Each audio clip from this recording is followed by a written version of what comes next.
Alright, I got the new head in today. Just installing it now.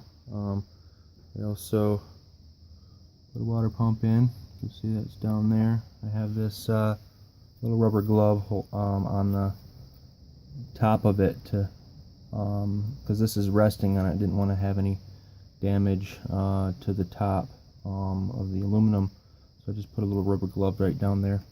About to torque these bolts down. The torque on these bolts is 40 foot-pounds in order of 1, 2, 3, 4, 5, 6, 7, 8, 9, 10. Torque them all down to 40 foot-pounds, and then you turn them additional 90 degrees.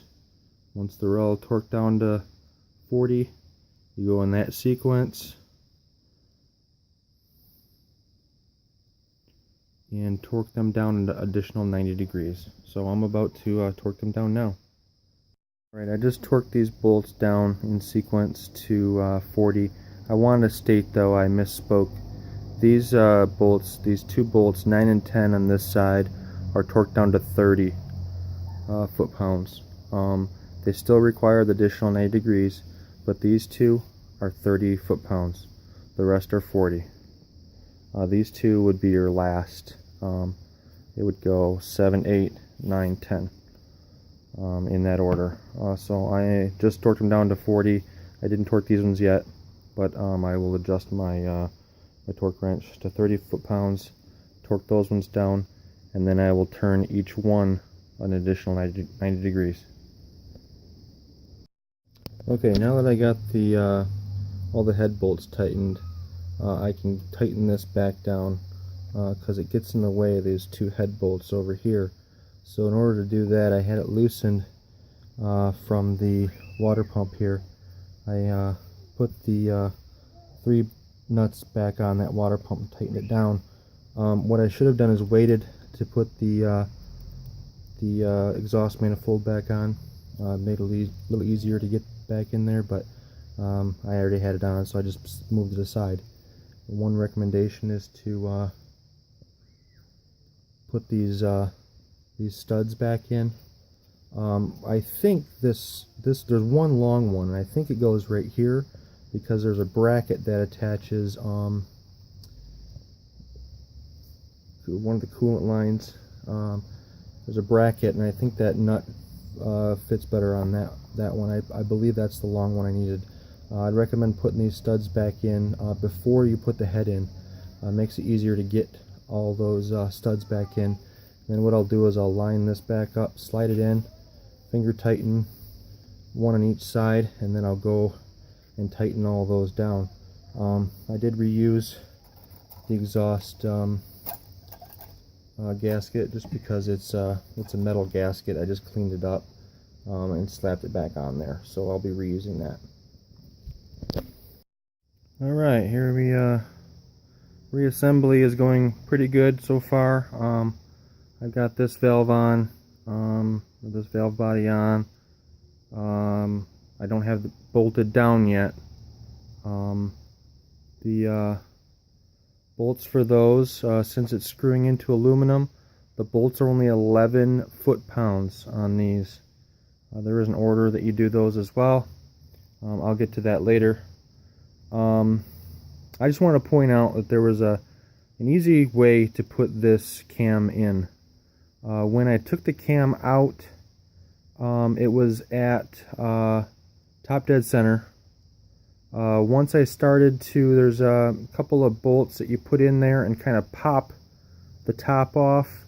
Well, then this springs right up because some of the cam lobes are pointed down, and obviously the hydraulic lifters are right beneath it, along with the springs for your valves. It pushes that right up. What I found is that there is kind of a home position. I found that it is exactly opposite of top dead center. As you can see on the pulley there, or on the This is the cam right here. There's a pin on the cam. It's pointing down, and this one over here is kind of pointing down and to the right. And then if you notice, that's the pulley. That's actually came off the right hand side. That's where the pin goes. This is your marker for your timing. And with that hole, that you should be able to line that hole right up with this hole. And I'll show you how to do that a little bit later. Once I get the timing, I'll get the cam body, valve bodies down, and then I'll start putting these pulleys on. But I just wanted to notate at this point so that you don't have a cam that you're trying to push down and spring down. You have it down and tight so that you can put these covers on.